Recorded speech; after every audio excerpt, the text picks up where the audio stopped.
So what we're going to cover during this workshop: how to improve your range, your voice's range, power, and tone without sacrificing health and longevity.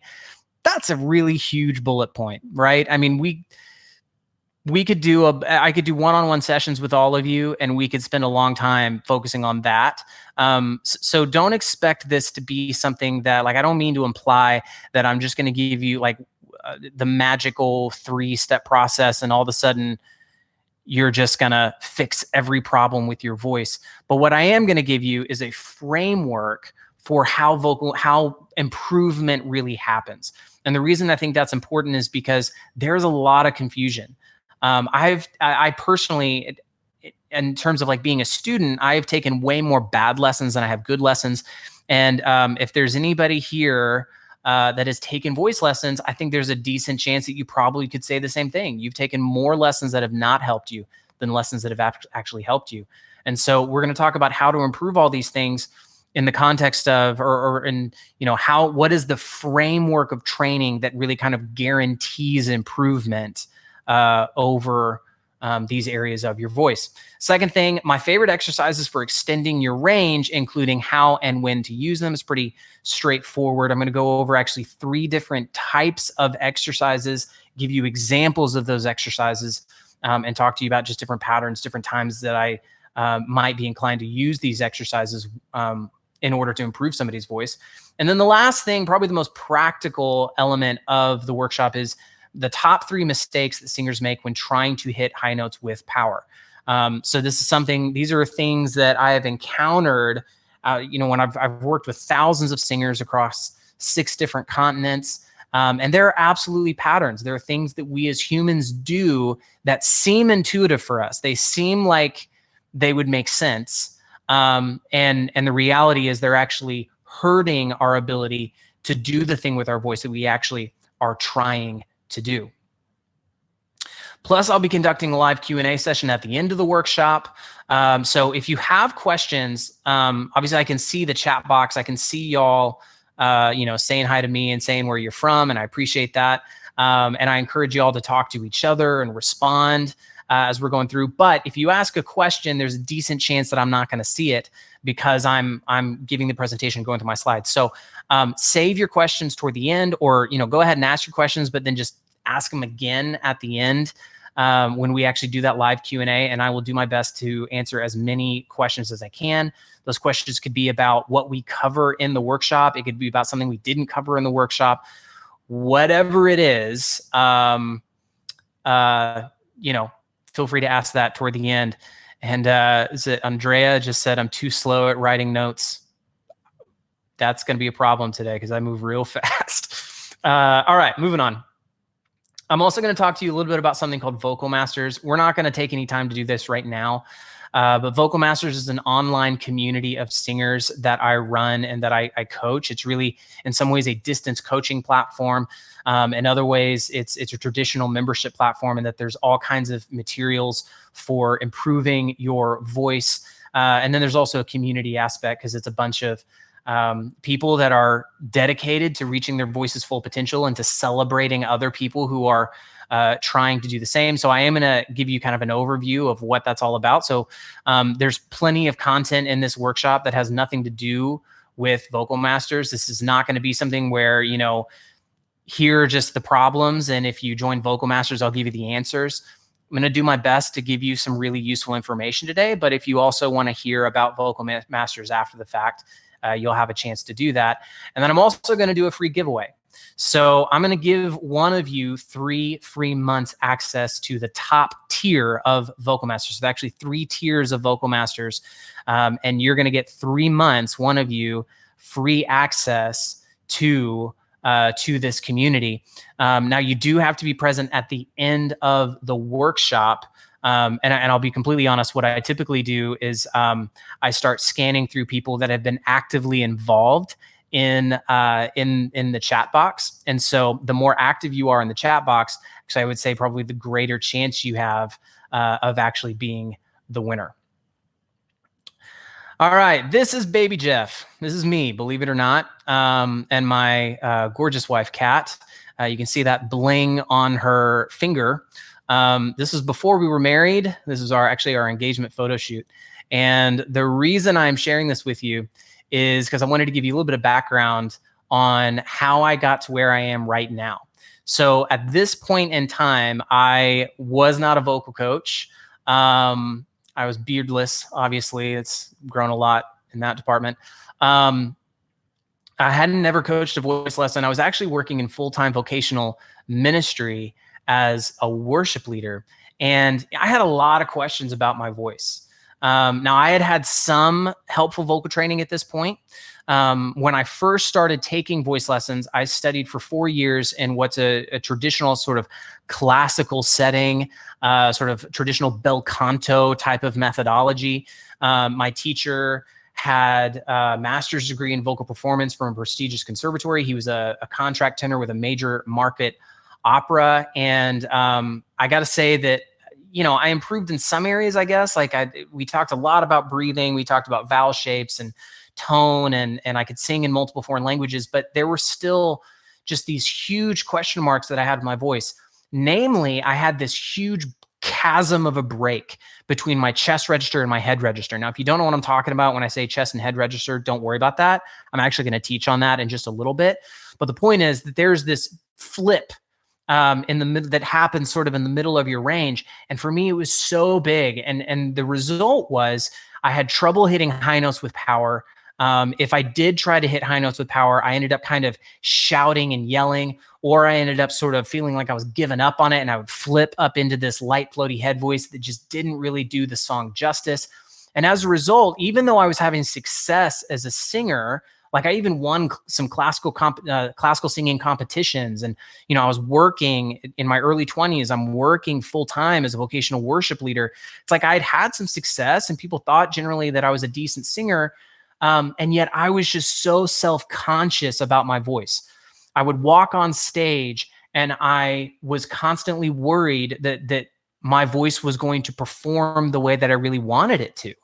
In fact, let me ask you this. Can any of you relate to that? Have you ever walked on stage and all you can think about is the high note on the second chorus or the high note on the bridge? And you're like, in fact, sometimes I feel like, I've had these moments where I get about halfway through the second verse of a song, and all of a sudden I realize that I have no idea if I've even been singing the right lyrics.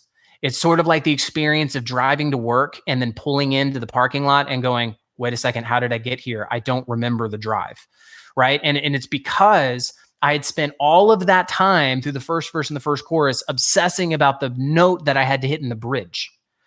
And so because I was so worried about whether my voice was going to do what I wanted it to, it was very difficult for me to be present with the song that I was singing, emotionally present with the song I was singing, present with the audience or the congregation that I was singing to. Has anybody ever had that experience?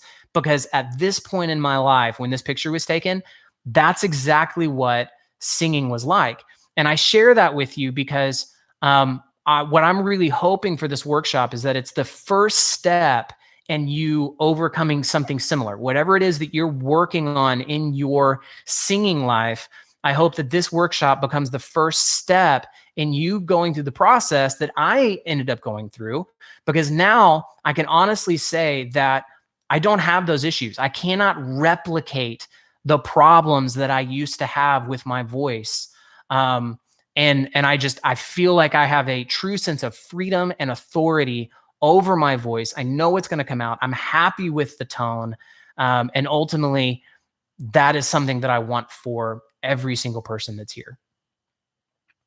Lastly, I know some of you didn't know who I was when you signed up for this thing. And so I figured I'd share just a couple slides of people I've worked with. So this is Joel Smallbone. He's a lead singer of a band called For King and Country. And he said, Jeff has allowed me to really step on stage and sing with a new freedom, new vigor, and new excitement. Now, this meant a lot for me coming from Joel specifically, because if you know anything about For King and Country, they put on a really exciting show, tons of lights, and the whole band is like jumping around stage. And they put on a really, really great show. They're wonderful showmen. And so for him to say that his work with me helped me experience the excitement that he's trying to help his audience experience, that meant a ton to me. Here's another one. This is an artist named Phil Wickham.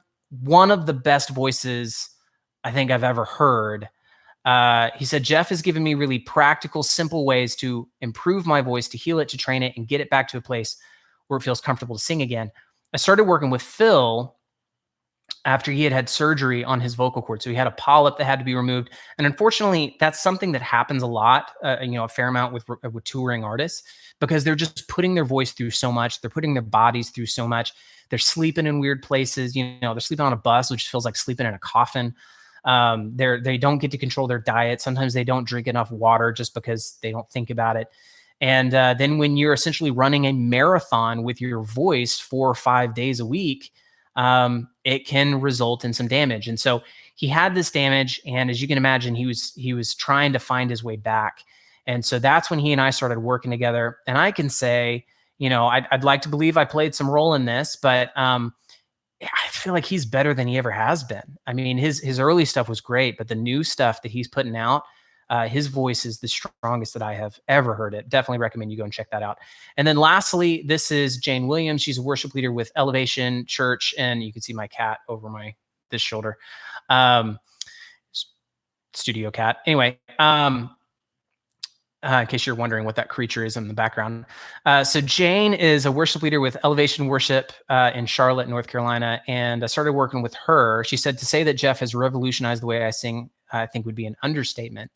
And I started working with her when she was coming back from maternity leave with her first child. And if there are any moms in this group, you can give me an amen when I say that raising or creating humans is no joke. It can wreak some havoc on your body, including on your voice.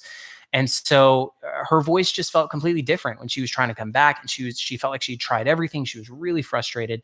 And so getting to walk through the process of restoring her voice and restoring her joy in singing, it just really meant a lot to me. So Jane is awesome as well. So those are some of the people I've worked with. And now we're going to get into the bulk. I'm loving watching all of your comments, by the way. I love the conversation that's happening. Keep it up. So we're going to get into the content, the bulk of what we've been talking about. So the first section, how to improve your range, power, and tone without sacrificing your voice's health and longevity. Get your pins ready. Here we go. Step one, you have to align your voice with its natural design, right? So there is a design to the voice. Now, obviously, you need to know a little bit about that design before you can do that. So first, you have 3 sections to the voice, and you have 3 primary vocal registers to the voice. The 3 sections to the voice are the respirator, the phonator, and the resonator. So your respirator are your lungs, right? The phonator is your vocal cords. So your vocal folds or vocal cords, whichever you prefer, are made of thin muscle tissue. They're kind of similar to bands of muscle fiber. They're joined in one end, so they're in the shape of a V. And as air passes through them, it causes them to oscillate, to beat together hundreds of times per second, and that produces tone. And then that third section, the resonator, is primarily really your head. So that airflow then carries the sound from the vocal folds into your head, and this is what gives your instrument its tonal quality, is the way it's resonating. So you can think about it in terms of kind of like a woodwind instrument. You have a clarinet. If you imagine a clarinet, you have your airflow, you have the reed that produces the tone, and then you have the resonating body of the instrument itself. That's kind of how the human voice is set up. All 3 sections have to work together in unison. Most vocal training fails to train section 2. So, if you've ever taken a private voice lesson, odds are you have spent a lot of time talking about breathing, right? And in some ways that kind of makes sense, because that is the first step in those 3 broad sections, right? The respirator is the first section that we talk about. However, the reality is that the most important section when it comes to becoming a better singer is actually that second one. The second one, all 3 sections influence the other two, but the second one is in the middle. It has the ability of really influencing the way your voice resonates and also the way that you're able to regulate your airflow. And so if you're going through vocal training and it's not primarily focused on shaping and coordinating the way that your vocal cords work together, that training is ultimately going to be lacking. I'll also say that talking about breathing and improving, increasing your lung capacity or learning to use your maximum lung capacity is not really ever going to be effective at making you a better singer in of itself. If it was, then every scuba diver and free diver in the world would come out of the water being a better singer. And that's just not really how it works. Breathing alone is not what matters. It's how the vocal cords actually interact with the airflow that you are utilizing that's going to make more intuitive and just better for you. Now you have 3 primary vocal registers. So you have your chest register, your head register, and your pharyngeal register. Now the best way to understand the difference between these registers, and again, these are primary registers. There's some other ones we could talk about. These are the ones we're going to talk about. They're the main ones. The best way to understand the difference is through their corresponding resonance. Okay, so we talked about your head being the primary resonator for your voice, but your head can be subdivided into some other to other sections. So when you're in your chest register, your voice primarily it resonates in your mouth. Right now, the evidence of this is if you take your hand, you place it between your mouth and your nose like this, so it's right level with your hard palate, and you say, "Oh yeah." Go ahead and do that at home. "Oh yeah." What you should notice is that all of the sound or most of the sound is actually resonating below your hand in your mouth. And that is because when you speak, for most of us, we speak in our chest register. Okay. Now, if you go do that same thing and say, "Woo," go ahead and do that for me. "Woo." When you do that, you should notice that the sound has now moved above your hand and therefore into your nasal cavity. And so there's this is an example of moving from your chest register into your head register. And you know that you've transferred registers because the location of resonance has changed. By the way, this is also the reason that the flip occurs. So if you are, let's say you have a trouble with straining, you have trouble with yelling when you're trying to hit high notes with power, usually what that amounts to is actually holding sound in the mouth when it needs to transition into the nasal cavity. So if you end up going, right, it feels kind of like driving a manual transmission car and refusing to shift out of first gear. All the sound is just stuck here. The engine is redlining. But then if you let go, you end up flipping. Right? That's that sound of the flip. And all of a sudden, all of the sound moves from the mouth into the nasal cavity. And in between that transition is where that flip occurs. That's what I was talking about earlier with being a problem with my voice. So that's the difference between those 2 registers. When you talk about pharyngeal, it's a little bit more perplexing, I think, for some people to understand. But the best way to understand pharyngeal is to give me just your best Bugs Bunny impersonation and go, "What's up, Doc?" Go ahead and do that at home. Now you get this really bright sound, but it's not nasal. So there's a difference between pharyngeal and nasal. Nasal is when all the sound goes straight through the mouth to the nose. So if you're not talking like this, you're not sounding like one of the Beatles. This is a very nasal kind of sound. But pharyngeal is kind of like this. If you're from the Midwest and you have a really thick Midwest accent, you kind of speak up here. That's pharyngeal. And what's different about it is that the sound, thank you, said great impression. So what happens is the sound kind of moves back and then tilts forward into the nasal cavity. So if you imagine that you have this C shape inside of your head, right? So you can imagine right here, the mouth is where the thumb is, the fingertips is the nasal cavity.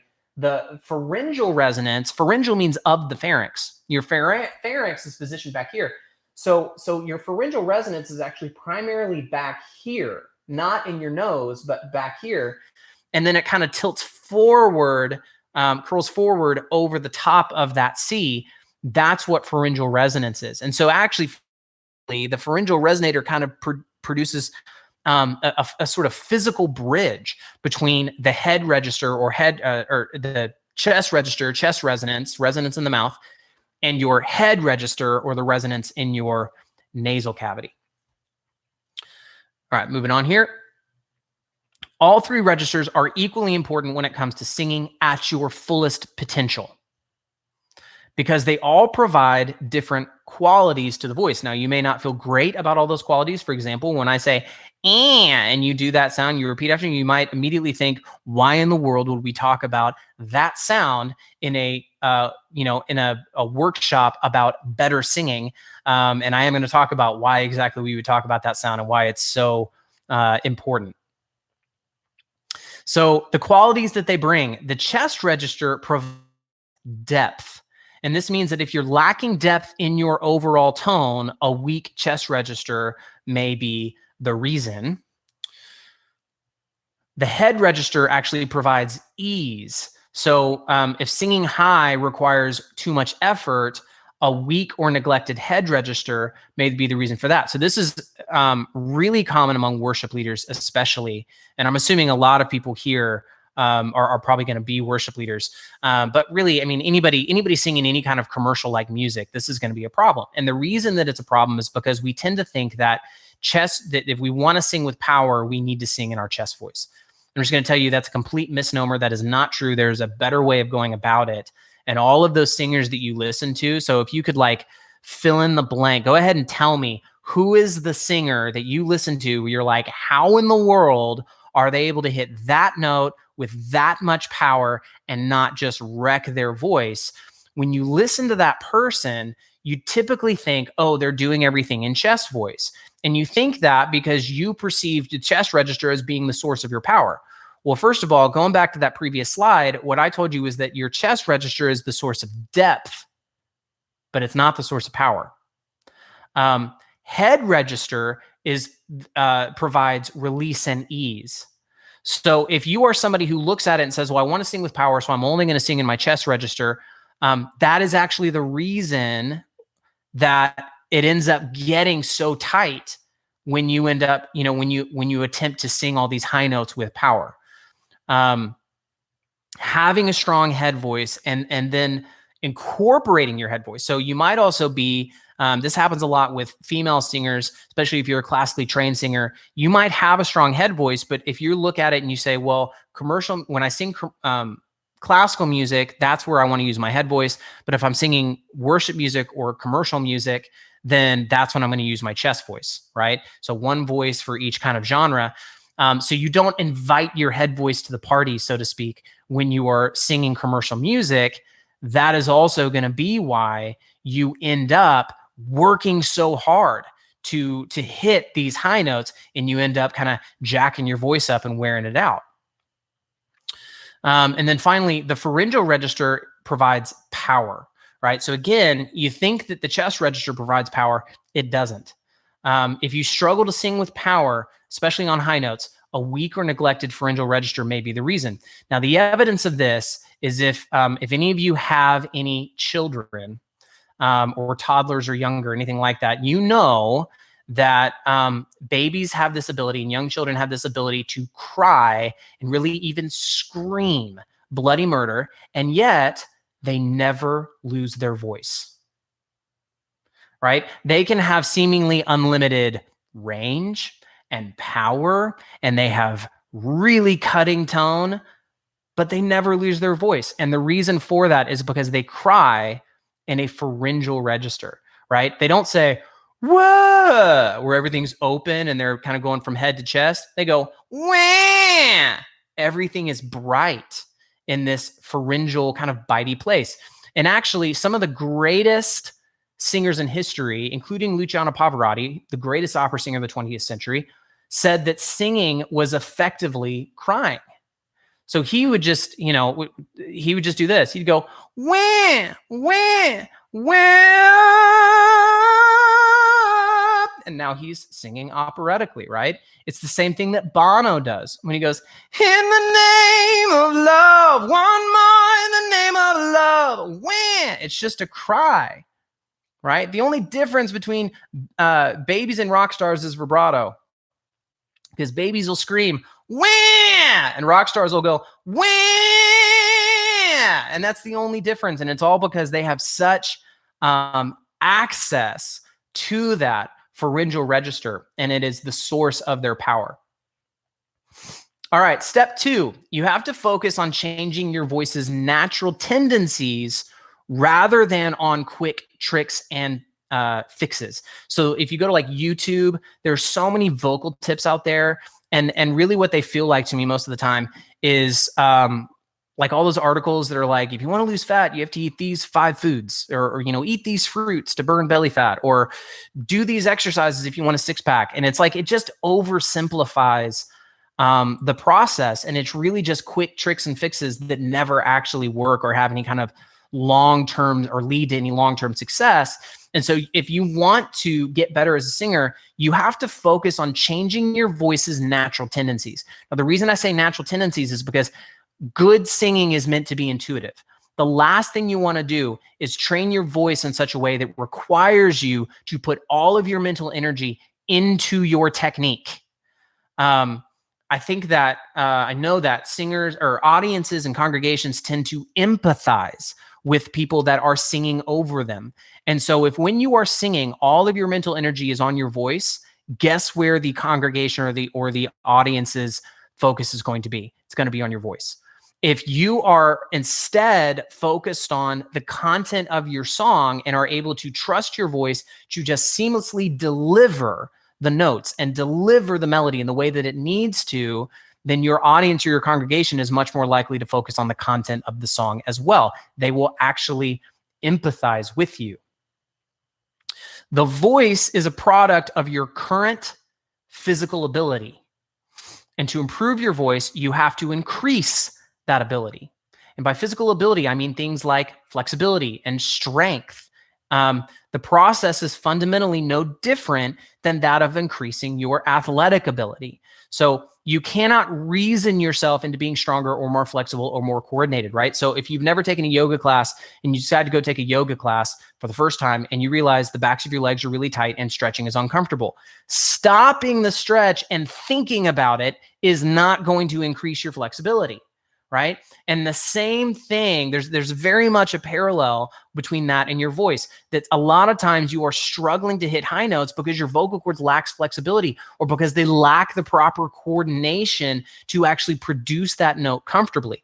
And sitting and thinking about it, or thinking about rules, or focusing on your breathing over and over again is not actually going to fix that problem.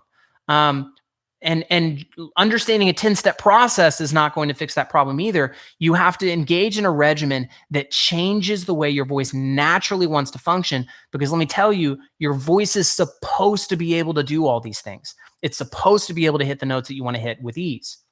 And improved strength and flexibility and coordination are required for becoming a better singer. This means that if you want to improve your singing, you need an effective training regimen that you can stick with over time. It's no different than getting in shape, right? You want to get in shape. It's about how you work out and what you eat, and being able to sustain that regimen that is actually effective. Step 3, you have to accept that the voice is more than just a physiological instrument. So vocal training, rightly so, is primarily focused on training the physiological voice, right? So I've been talking about the anatomy of the voice. You have the respirator, the phonator, the resonator. You have your different registers. And yes, we need to go through exercises and we need to train all of these physiological elements. But I also believe that the voice was created in order to give people something to empathize with. So singing was designed to be an extension of who we are, and a way of conveying not just information, but emotion, right? There's a reason that somebody can sing a note and you may not even understand the lyric, but it's like you can be present with what they're feeling in that moment. And this means that being the best singer you can be actually requires emotional vulnerability. Now, how many of you here that have taken private voice lessons or have studied vocal technique feel like the technique you learned actually prevents you from emotionally connecting with the song? Well, if you are not emotionally connecting with the song, it's going to be very hard for the people that you were singing to or singing over to connect with the emotional content of that song as well. Excellent singing requires both a disciplined instrument and a vulnerable spirit. The evidence of this is if you've ever listened to somebody and they just have all the acrobatics, they can do anything they want with their voice, but you listen to them and you think, yeah, there's not a lot of like emotional or soulful depth there. Like, I don't feel like they've been through a lot. And then you can hear somebody else sing and they might have like a 5-note range, but you hear them and you go, oh man, they've been through some stuff, right? Like I can hear the heartbreak in their voice. It comes through in the way that they sing. That is the evidence of a vulnerable spirit, somebody that is an open book, that is not afraid to be seen. And I've worked with so many singers that are they actually hide behind this belief that if I can just discipline the physiological voice, then I'll become the singer that I was meant to be. And the reality is that's never going to happen. You can discipline the physiological voice, but there's always going to be something lacking if you don't have that emotional connection to what you are singing. And that emotional connection simply requires some vulnerability. It requires you be honest with yourself and that you are not afraid to be seen by the people you are singing to. All right, last section of here are my favorite, this is the second one. We just got to section 2. My favorite exercises for extending your range, including how and when to use them. Andes and great tone requires a reliance on all 3 primary registers. All right. So if you already can tell me that you're lacking in one of these registers, you already are on your way to understanding the reason that you're not really able to sing the way that you want to. Singers tend to neglect their head and pharyngeal registers when attempting to sing with power. So as I was saying earlier, and there are definitely going to be some people here that have a weak chest voice and you kind of neglect your chest voice. I understand that, but I think the majority of singers, probably the majority of you here, the reality is that when you attempt to sing with power, you rely too much on your chest voice or your chest register, and you're neglecting the head and pharyngeal registers. So if you want to strengthen your head register or just incorporate your head register more into what you're doing, what you want to focus on are exercises that utilize narrow vowels, a G or a W consonant, and utilize a long scale. Narrow vowels, G or a W consonant, and a long scale. So an example of a long scale would be something called the Rossini scale. So it would be like this. Or goo goo goo goo goo goo goo goo goo goo goo goo. You can hear how on the very bottom note, goo, I'm in my chest voice. Very top note, goo, I'm very much in my head register. And then in between those, there's this sort of fluid shift between chest register and head register. Now, a narrow vowel, I would say, is either an oo or an E. And an E is not a typical E, like American E, where the corners of the mouth kind of move outward. The corners of the mouth really stay right where they are. And so it ends up being kind of like a French EU, E, right? Or if you were to just say, yeah, yeah, kind of the top half of that word is the right vowel, E. And when you do it right, you realize there's this release into the head register. Well, what happens is when you choose to do an exercise that is encouraging release into your head voice day after day after day after day, and you're doing it for several minutes, all of those days, what ends up happening is your voice just gets more and more comfortable with shifting into head register, head voice, and then it increases the likelihood that that your voice is going to be willing to incorporate your head register when it's trying to hit these high notes with power. So again, it's all about changing those natural tendencies over time. If you want to strengthen your pharyngeal register, what you want to utilize are bright vowels with an N or an M consonant. And then you want to utilize descending scales most of the time. At least this is sort of an entry point. So a bright vowel would be like that Bugs Bunny sound, that it's a very bright sound. One of my favorite, most used exercises is NAY, nay, but it has to be done a certain way. So if you go from to nay, you missed it, right? It's got to be the exact same sound. Nay, nay, nay, nay, right? It's a really obnoxious sound in your head. I know. We're going to talk about that some more in a minute. And a descending scale would be like a descending octave. So up here on a B flat, if I go nay, nay, nay, nay, notice how heady that that top note is. Nay, nay. It's not on my chest voice. I'm not going nay, nay, nay, nay. But as compared to goo, goo, there's so much more bite to that note simply because I changed the consonant and I changed the vowel. I changed that shape. And so now what happens is, like, what I'll work somebody through is getting them into their head voice, strengthening their head voice, then getting them into their pharyngeal, strengthening their pharyngeal while maintaining that head voice release and working from the top down. That's where they start getting the kind of power and release and bite that they're looking for at the same time. And then lastly, you want to balance those registers. So obviously you don't want to be singing like this all the time. You do that kind of exercise because you want to find that kind of bite and find that kind of release initially.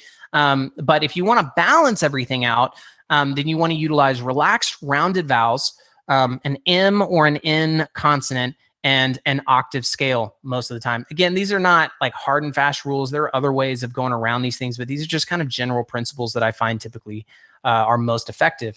So a relaxed or a rounded vowel would be like or O.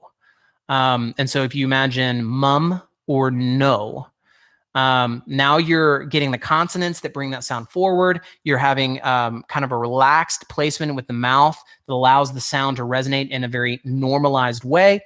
And then you're going to use this octave scale. So it's going to sound like this. Instead of nay, nay, nay, nay, you're going to go no, no, no, no, no, no, no, no, no, no, no, no, no. Now, if you notice, when I do that, I'm not in a full chest voice.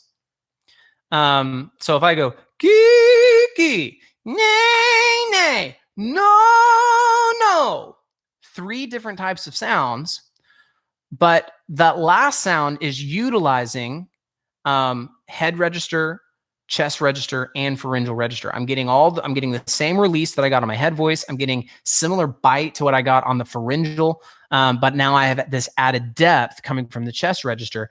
And that's what a mixed voice really is. It's a combination of all 3 of those registers at the same time. And if you were trying to hit that note in a straight chest voice for you guys, actually even on a B flat for women, if you're trying to hit a B flat in straight chest voice, it's not going to be as resonant and it's going to be pretty strained. Vocal exercises should be done within the context of a vocal warm-up or workout. Really, the only difference in my mind between a warm-up and workout is just the length of time. A warm-up is 15, 20 minutes. A workout, I would say, is more like 25, 35, 45 minutes. Vocal exercises should build on top of each other systematically in order to combine each of their respective concepts. So systematic means that if you're trying to get from, here, make sure my hand's in the picture, here to here, you want to break this big step down into a bunch of little baby steps that kind of work together intuitively so that, each step kind of leads to the next one intuitively. And so by the time you get to that last step, now you've gone from here to here, but it didn't feel like a huge step. It just felt like this natural process. That's what it means for something to be systematic. And that's the way that a vocal warm-up or workout should really be constructed. All right. Now, the top 3 mistakes you are making when you attempt to hit high notes with power. Getting more into the practical, less theoretical side of things. You neglect your weakest or your least favorite vocal register. So for example, if there are any guys in here and you think, well, the head register, there's my cat again. doing things. At least he's not running around going crazy, like stealing. Sometimes he just goes nuts in the middle of sessions and starts yelling at me. At least he's not doing that right now. Are there any guys in here that are guilty of this? That you look at your head register and you go, well, I want to sing with a full voice, and my head register is something I'm not comfortable in, or I perceive it as being kind of weak or airy. And so I'm just not even going to fiddle with that. Like, why would I warm that up? Why would I spend time on that? If I'm going to do a warm up at all I'm going to focus on is my chest register, because that's where I want to sing. What you are doing is neglecting your weakest or your least favorite vocal register. And the problem 10 times out of 10 for all of you is going to be that feeling of driving in a manual transmission car and refusing to shift out of first gear, because you are neglecting the source of release and ease in your voice, which is your head register. Remember, chest register brings depth, head register brings release, pharyngeal register brings power. If you're lacking those, you probably can tie that back to the register that you struggle with most. Mistake number 2, you rely too much on what you hear and not enough on what you feel. I'm going to explain what I mean by that. So there are, generally speaking, 2 ways that we can experience our voice. You have what you hear and what you feel. So what I mean by that is you listen to the sound in your head when you are singing versus you feel the vibration, that the sound, the sympathetic vibration that you feel on your face or in your on your sternum, that is sort of vibrating because of the tone that you're producing. So for example, if you just hum and you go, you should feel a degree of vibration on your nose and on your lips. Well, when you end up straining, usually what ends up happening is all of that sound ends up dropping out of the head and down into the throat, and the result is that you lose all that vibration because you've lost all of that resonance. And a lot of times you'll do that without realizing it because you're focusing too much on what you actually hear. And so let me see. Sorry, I just got sidetracked for a second. And here's why that matters. So what we feel is really what tells us how well our instrument is resonating, right? That's the way, like, it's much easier to tell the difference between more vibration and less vibration on our lips or on our nose or on our face than it is telling the difference between 2 sounds that are kind of similar, right? And the quality with which we, or the quality of an instrument is always measured by how well it resonates. If you have a guitar that sounds awesome, it's going to be because that top resonates really, really well.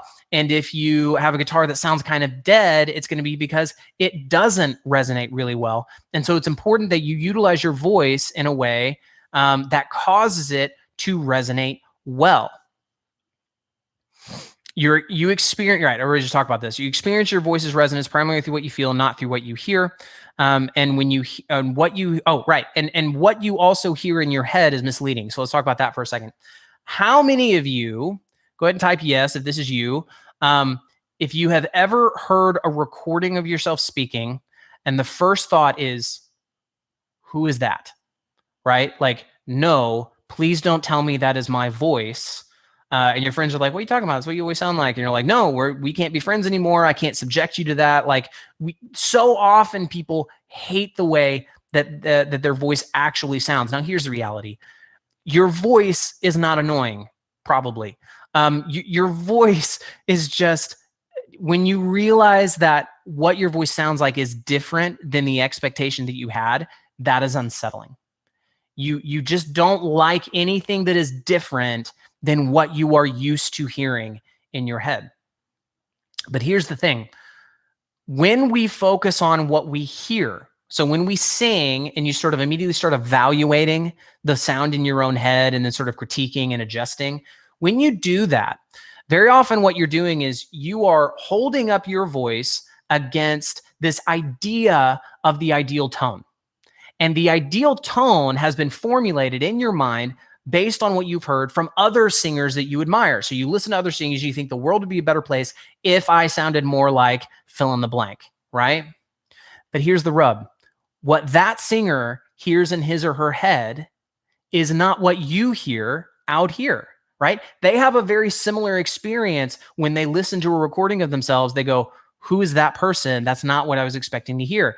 So what that means is if you want to mimic what they're doing, you need it to be the case that the sound in your head is actually mirroring the sound in their head, right? What you don't want to do is try to take the sound in your head, make the sound in your head mirror the sound that you actually hear from them out in the world. That's never going to work. And so when you are focusing only on what you hear, you are actually basing your opinion of your voice. You're basing your idea of how good your tone is on faulty information. So let me ask y'all this. Post another little little poll here. How many of you believe you are guilty of focusing on more on what you hear than on what you feel? How many of you get stuck in that trap of you start singing, you start listening and critiquing and then adjusting based on what you hear and based on what you think your voice actually should sound like? I think if you start focusing more on what you feel and focusing on whether your voice resonates, a couple things are going to happen. One, the resulting sound is going to be something that you question. You're going to go, I'm just not sure that's what I want to come out. But I can also tell you that 10 times out of 10, when I'm working with a client and I'm coaching them through the exercises and encouraging them to focus on the degree of resonance and the degree of vibration, and they spend an amount of time going through that, and then I have them sing and I record it. They'll think in their head, they'll go, man, I'm not sure how this feels or how this sounds. And then I'll play the recording back for them, and 10 times out of 10, they go, that sounds so much better than I thought it was going to be. It's the exact opposite reaction that all of you were just talking about when you actually hear a recording of yourself speaking. All right, I'm lagging behind here. Got to move along. Mistake number 3. You approach technique as if it were a mathematical equation. So this kind of goes back to the idea of the oversimplistic approaches. There is no magical 3, 5, or 10-step process for unlocking your voice's full potential. And this is why focusing on your posture, your breathing, your vowel shape, your placement has never really worked the way that you would hope, right? I think a lot of times vocal training or vocal technique, so to speak, ends up feeling kind of like a golf lesson. So if any of you have ever taken a golf lesson, it's likely that you were taught to stand in a certain way, keep one arm straight, one arm relaxed, grip the club a certain way, keep your head down, don't sway your hips, turn your shoulders, all this. You have like 40 different axioms you have to do over the course of a 4-second swing. And you can feel like you're doing all the things, right? You can feel like you're following all the rules, and yet the ball doesn't go anywhere near where you were hoping it would go. And then on top of that, you just feel completely awkward. Like nothing about the technique really feels fluid. And to me, that's what singing technique really feels like. But let me just tell you this. Results are the evidence of really good technique, right? So there is no such thing as singing with good technique and yet not being able to sing the way you want. We look at Steph Curry and we say, he's the greatest three-point shooter probably in the history of the NBA. And when I say that, we know that he shoots with good technique. Why? Because he's getting the results that we want. There's no such thing as somebody who shoots 20% and we go, it's okay because he shoots with good technique. No, we assume that if he's not getting the results or she's not getting the results, then it's because technique is lacking. And I think that we should approach singing vocal technique in the exact same way. The technique that gets results, the results you actually want, is often experienced as one fluid step, something you can feel connected to rather than a multi-step process. And this is because singing is designed to convey emotion, elevate truth, and enable your audience to empathize with you, right? It's not just about protecting your voice. It's not just about avoiding mistakes. It's about striving for something far greater than that. And the only way that this is ever going to happen for your voice is if you learn to sing in such a way that not only unlocks your voice's full potential, but it also allows you to focus on the content of your song rather than the particulars of your technique. Again, this is so important because that's what your audience and your congregation need as well. Now, earlier in this workshop, I told you that I'd be giving away 3 free months to Vocal Masters. We are nearing the end of our time. It feels like it's kind of flown by to me. We've just covered so much material today. I hope it's been really helpful for you. And we're going to get to the winner of these 3 months in just a minute. And again, what they are winning is 3 months to Vocal Masters. Now, Vocal Masters is a membership platform that provides resources and training that are proven to help singers reach their full potential. It starts with an introduction on how to diagnose your own vocal issues. So in order to get better, you have to know what the problem is. You got to know what register is weakest and where you need the most help. And then it moves to a comprehensive course called Vocal Breakthrough. Now I want to pause for a second. I mentioned earlier, there are 3 different tiers. So I want to tell you that, what I'm getting into, some of it is not available in every single tier. But I'm about to put up a link where if you're interested, you can go check it out and you can kind of see what's available in every tier. But I'm kind of just going to go through it and just tell you what's generally available through the various levels. So there's a course called Vocal Breakthrough. It's available to the top 2 tiers. And it's a comprehensive look at vocal technique.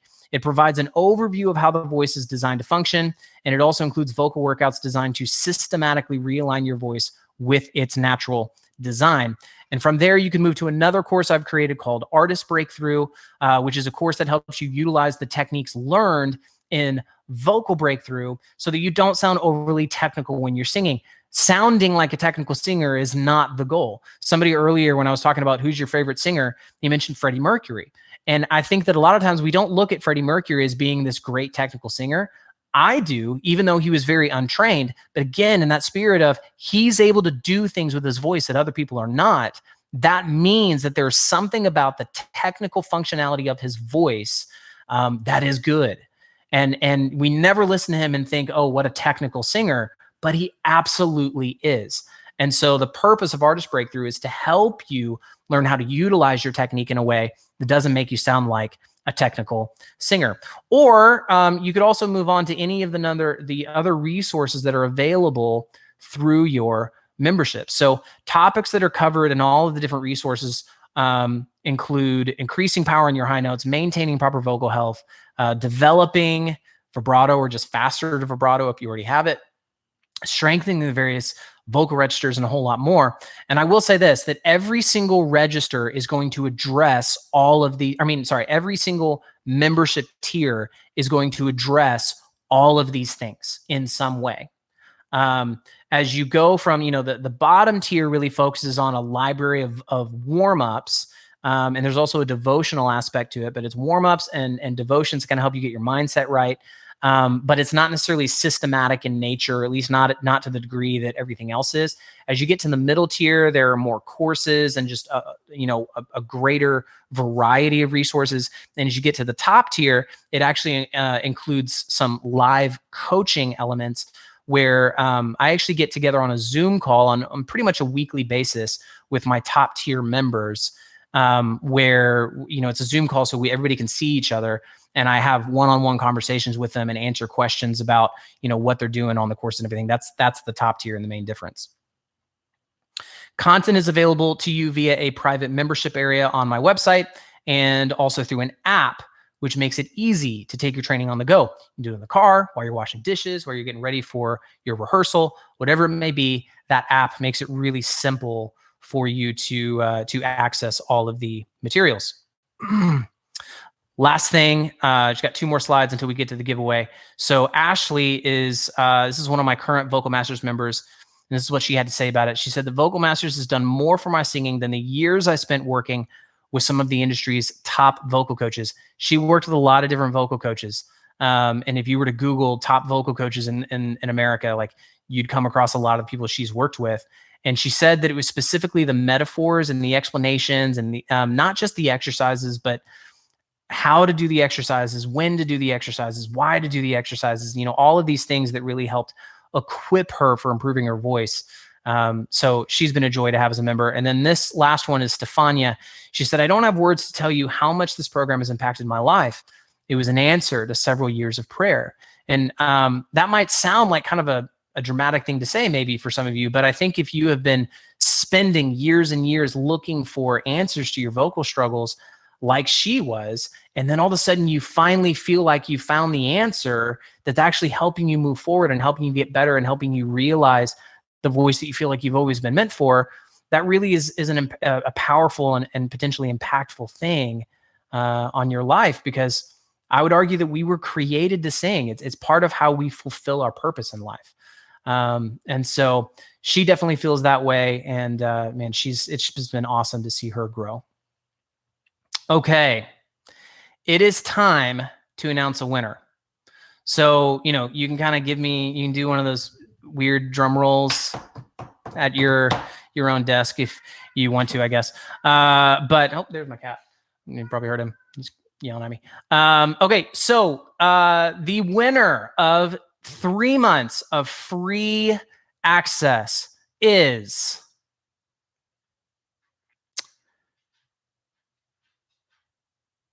Megan. And that is MeggieJohnnyBall@gmail.com. Megan, you are the winner. Congratulations. I will reach out to you, or somebody from my team will be reaching out to you at the end of this workshop. Once I finish the Q&A, I'll be passing your email address on to my team so that they can reach out and tell you how you can actually start your free 3 months. And before I forget here, I need to let everybody else know how you can enroll, because here's the thing. Actually, I'm going to give every single one of you an opportunity to experience Vocal Masters completely for free. Right? So she's winning 3 months, but all of you actually can get 2 weeks for free, because I am currently, and I don't always do this, but I am currently offering a free 2-week trial membership to Vocal Masters. You will have to enter a credit card, but as long as you cancel before those 2 weeks are up, you can make a lot of improvement, guys. You can consume a lot of information inside of 2 weeks and improve a ton. And so if that's something that you are interested in, I highly recommend you do it, because enrollment is not always available, right? And it's not always open for Vocal Masters. I actually opened enrollment for the first time in a while just yesterday. And even once I close enrollment and reopen it, probably maybe like next spring is be the next time that I open it again. I may not be offering a free trial at the time. So if you are tempted by this, if you think that this might be an answer to the struggles, I think you really have nothing to lose by signing up for a free trial. I really would recommend that you go ahead and give it a shot. And like I said, the worst thing that happens is you cancel your membership and you get some free training in the process. So as I said, right now you can try it for 2 weeks, completely free of charge. And if after 2 weeks you are not convinced that Vocal Masters is worth the investment, you can simply take what you've learned and cancel your account. No hard feelings. I totally get it. And enrollment for Vocal Masters only opens a few times a year. So this is your chance to take advantage of it and try to sample it out risk-free. So once you start digging through it, I think you will realize that the resources are really effective in Vocal Masters, and that I think it's worth your time and your investment. So I hope you guys choose to make the decision to begin the process of becoming the singer you were meant to be, because that's something that I feel like every single one of us really should do. All right. Time for some Q&A, and I'm just 3 minutes over. We just barely, I almost made it to that right on the hour mark. So now's the time where those questions that you've been holding on to, again, it could be about Vocal Masters. It could be about something we covered in the workshop, about something we didn't cover in the workshop. The last thing actually I want to say about Vocal Masters, just to be clear, if you sign up for the 2-week trial, know that your trial ends after 14 24-hour periods. Now, I will send you emails to kind of remind you that end is coming up, so you can be sure to cancel before your credit card gets charged. But it's not at the end of the day on 14 days. It's actually at the time. So if you sign up It's 2:04 right now, Central Time. If you sign up at 2:04, it's going to be 14 days from now at 2:04. That's when your credit card is going to be charged, or that's about the earliest time. That is the earliest time that it could be charged. Just want to make sure there's no confusion about that. I want as many people to try that trial as possible, and make sure they don't feel like I'm trying to take advantage of them or anything like that. Okay, so I'm getting to questions here. Y'all have been really attentive and really active this whole class. I've really appreciated it. It's really awesome to have an audience that, that's into it. Okay, so in 2 weeks, my kids won't plug their ears when I sing. When it comes to kids, I can't promise anything, but it's possible. The reality is they probably will want to plug their ears even faster while you're doing some of the vocal exercises, but maybe you could use that to your advantage. And it's called retaliation. I think that's what some of these exercises provide, as an opportunity for that. You're welcome, everybody that's saying thank you for this time. Andrea just said, are you sending us the link? So maybe you type that in before I shared the link, but there should be something toward the bottom right of your screen. That's a little window that says enroll now. Can y'all see it? Can y'all see the enroll now sticker? Yeah, people are just saying that they signed up. So hopefully you can see that now, Andrea. If you can't see it, if anybody's having trouble signing up, just email hello, HELLO, at theunhinderedvoice.com, and we'll get you squared away. All right, good, done, signed up. People signing up. It's awesome. Debbie, you can also go to theunhinderedvoice.com and then click on coaching, the coaching button at the top. And that'll take you to where you can sign up as well if you're still just having trouble with this.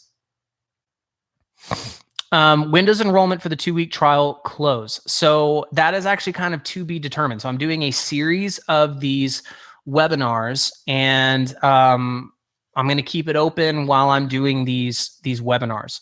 But once basically the season of webinars closes sometime in November, the enrollment period for Vocal Masters will end, and it won't open again until the spring.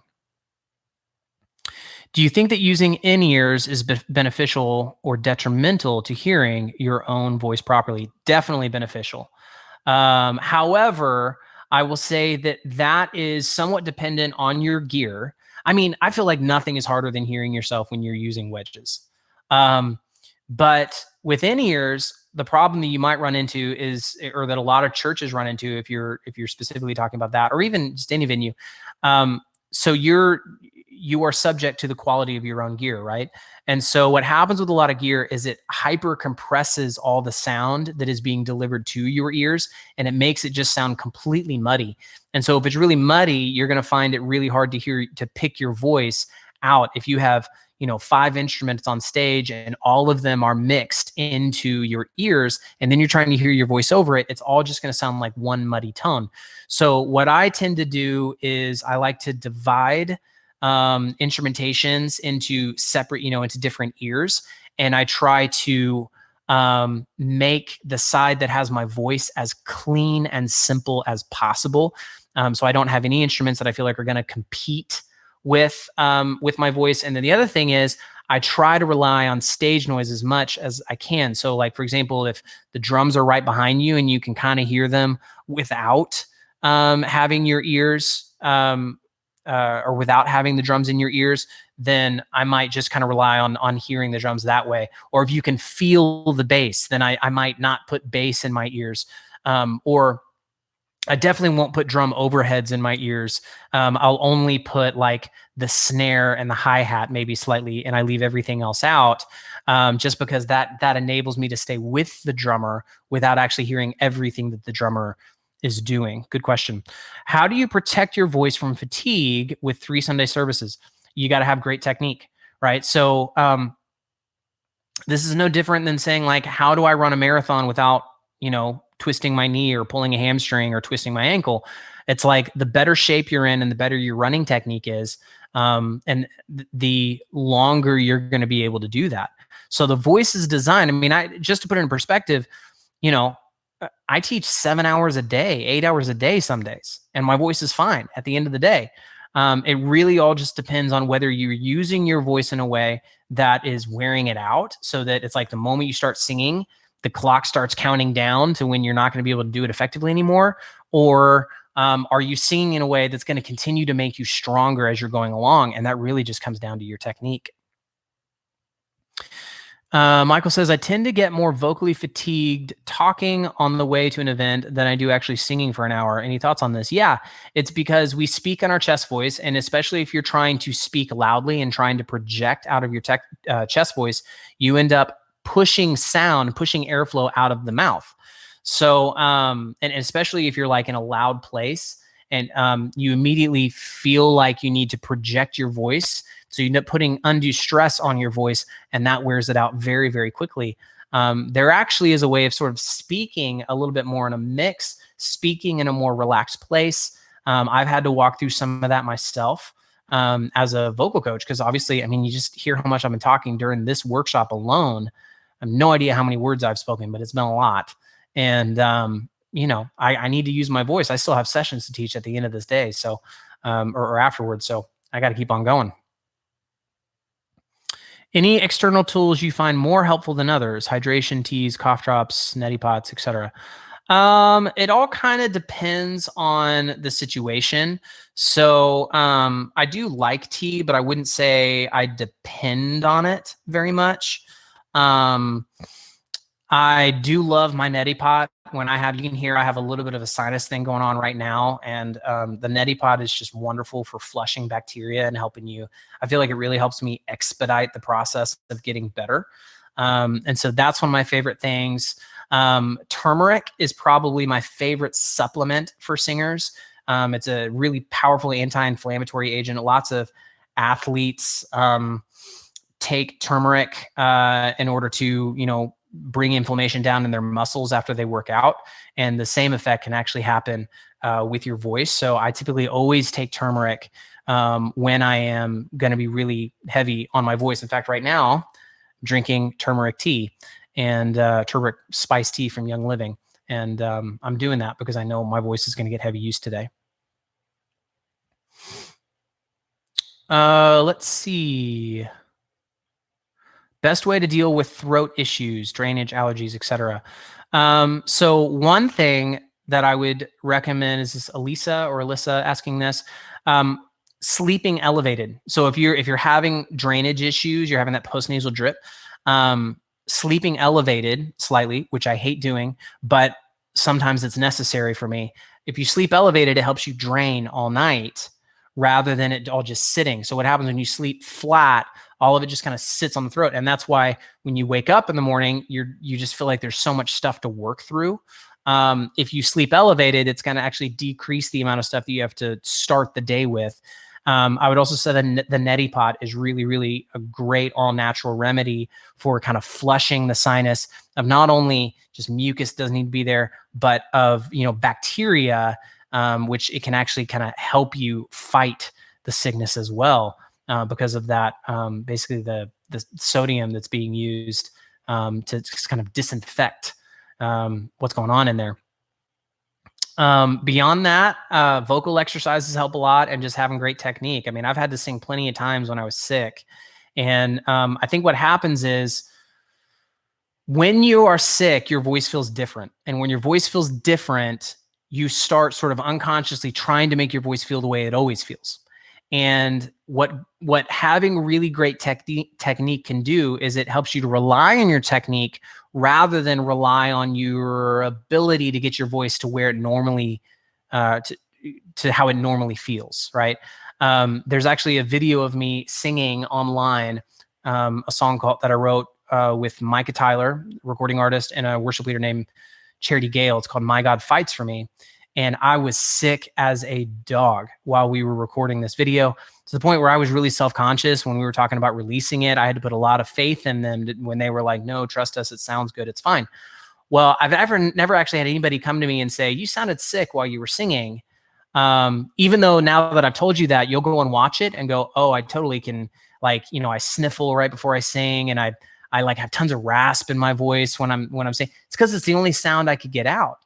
But it was my technique, my ability to rely on my technique that enabled me to produce really any sound at all, because it was just later that night I lost my voice 100%. I couldn't even produce a tone. And it was just earlier that day that I recorded this, this song with these two incredible singers that now is on YouTube and has however many thousands of views. All right. Is it ill-advised, says John Mark, to do vocal warm-ups and workouts while sitting? No. So in order for you to utilize your full lung capacity, it's helpful to stand, right? Posture is a big deal for that. But the reality is you should be able to curl up in a fetal position and be able to hit all the notes. So for example, if I just kind of get lazy and I put my head to the side and I go, mom, right? Like I should be able to do that. Mama, right? I mean, I have horrible posture. I'm totally slouched. My head's down to the side, but it doesn't take a lot of airflow to do what I'm doing, right? Now, there are some things that might require more airflow. If I'm blowing, if I'm trying to sing louder, if I'm pushing my voice really hard, or if I'm singing a really long phrase or something like that, then I need more airflow. And yeah, so standing up is probably going to be a good idea. So I'm not opposed to standing up by any means, but I would say that having healthy vocal function should not be dependent on you having a certain kind of posture. Let's see. Emily says, when moving from chest to head pharyngeal, my voice sounds pretty different. Carrie Job is just one example of someone who sounds pretty much the same in and out of the registers. Any way to improve this? So yeah, Emily. So one of the things is you kind of have to, again, stop evaluating your own voice so much. Like that question kind of makes me feel like you spend a lot of time evaluating whether you like your own voice. And the reality is, we tend to like the sound of chest voice more because we speak in chest voice. And that means that 90% of the time, what we're hearing out of our own voice is chest voice. But what you have to focus on is developing the other registers to their maximum potential, regardless of how you feel about the way that they sound. And when you go through that process faithfully, there's my cat again. There he is. When you go through that process faithfully and you develop those vocal registers according to their natural design, what you'll end up finding is that the sound that you produce is better than you're expecting it to be. So to me, the pitfall that I immediately kind of think you're falling into is you're putting too much weight in your opinion of your voice as it sounds in your own head. And I know that's a tough thing to overcome, but it's necessary. You have to do it. You have to allow your voice to acclimate over time. All right, we're going to do this for 3 more minutes and get to try to move a little bit faster here. How often do you suggest singers reevaluate their daily, weekly vocal exercise regimen? Ooh, that's a good question. I like that question. So, ideally, I would say like once or twice a week, we would evaluate that. It's no different. Think of like P90X when that came out, however long ago that was. It was based on this idea of muscle confusion, that you need a different workout every single day because the body responds positively to having different workouts. When you do the same vocal workout every single day, the voice kind of gets used to it and it stops being as effective. So regular change is helpful. Now, that being said, you can still improve with an effective vocal workout, a vocal regimen that you have for, a week or a month, or, I've even worked with some artists that's like, they come and work with me one time a year or twice a year, and they just work through that vocal workout until they see me next. Is it effective? Yes. Is it as effective as it would be if they had more variety? No, not at all. So I would say once or twice a week, though, is kind of the ideal. Whitney said, advice for having to sing with a strained voice, or a voice that feels like it's going.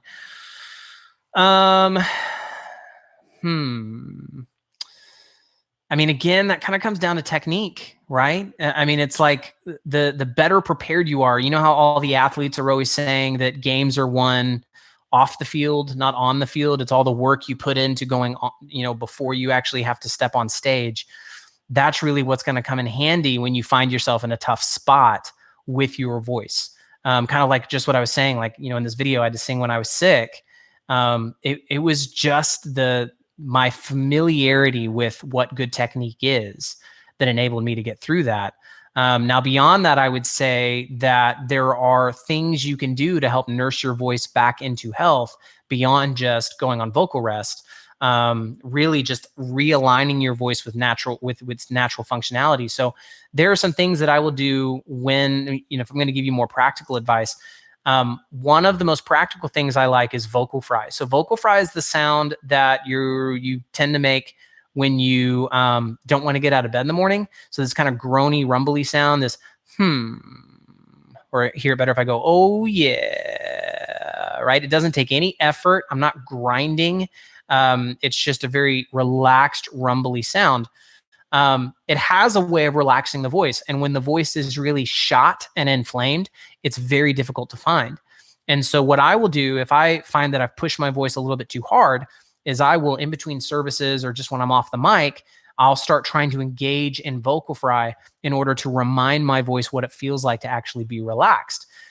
Because one thing that happens is once you start straining, it can be very difficult to stop. And so finding something that can help you remind your voice of what it feels like to be relaxed might be helpful for you. All right. 2 more questions. I feel like my voice is tense and not vibrating as smoothly.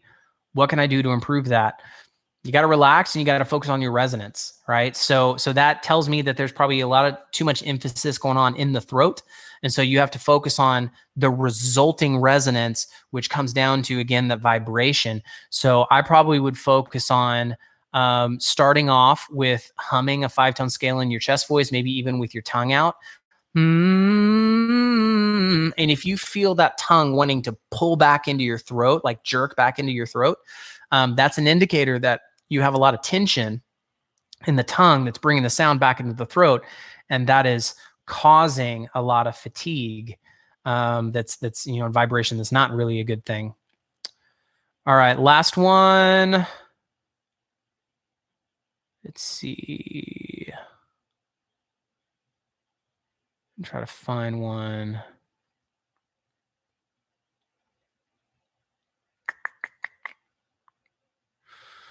Kevin asked about recommendations on daily vocal warm-ups. I would check out the ones in Vocal Masters. There you'll find, even at the bottom tier membership, there are tons of vocal warm-ups for you to go through. You could use every single day, even if it's just through the trial. Let's see, what was the main he did to help Phil Wickham get back? Sorry, I'm answering more than one question. So Phil, I mean, it was just getting his voice back to a place of proper functionality. It's like his vocal cords forgot, how to function because they had gone through such a shock to their system. He kind of had to, that happens a lot of times. They go through a shock or they go through lack of use or something. You have to kind of remind them, how to function properly. Okay, last one. Would you say that vocal warm-ups are great for a job that requires frequent speaking? Yeah, I would think so. Anything that, because vocal warm-ups have a way of, when you engage these other vocal registers, when you engage your head register, it's going to take weight off the voice. And when you engage your pharyngeal register, it's going to help you learn how to project a little better with a little bit less effort.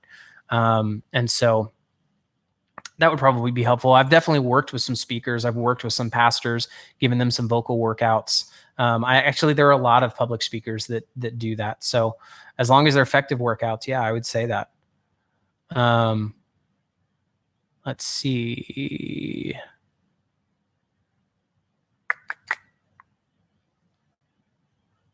Trying to find one more.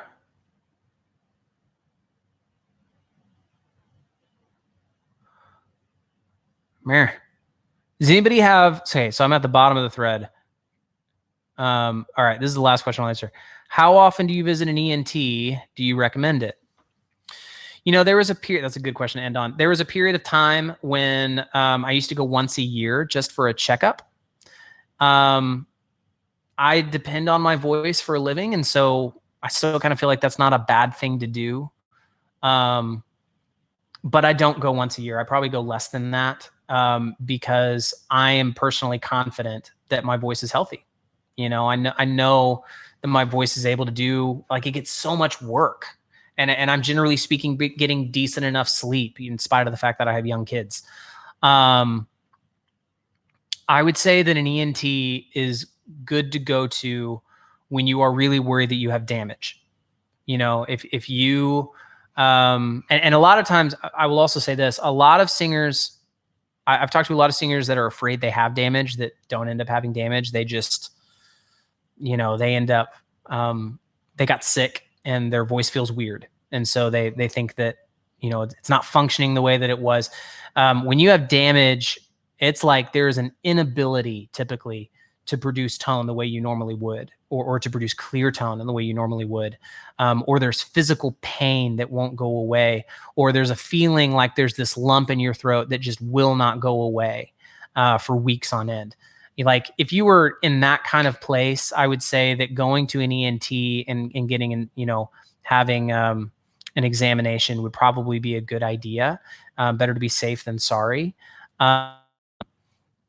Sometimes people go to ENTs just because they want peace of mind, and I think that's okay as well.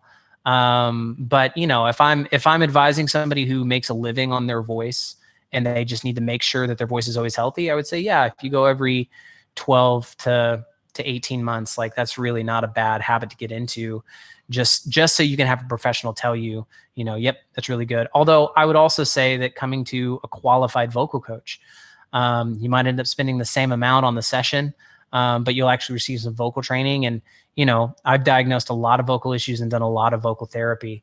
So you could also go with that route. All right, guys, thank you again for being so attentive, for being so enthusiastic about everything. I hope that this class was edifying for you, that it encouraged you.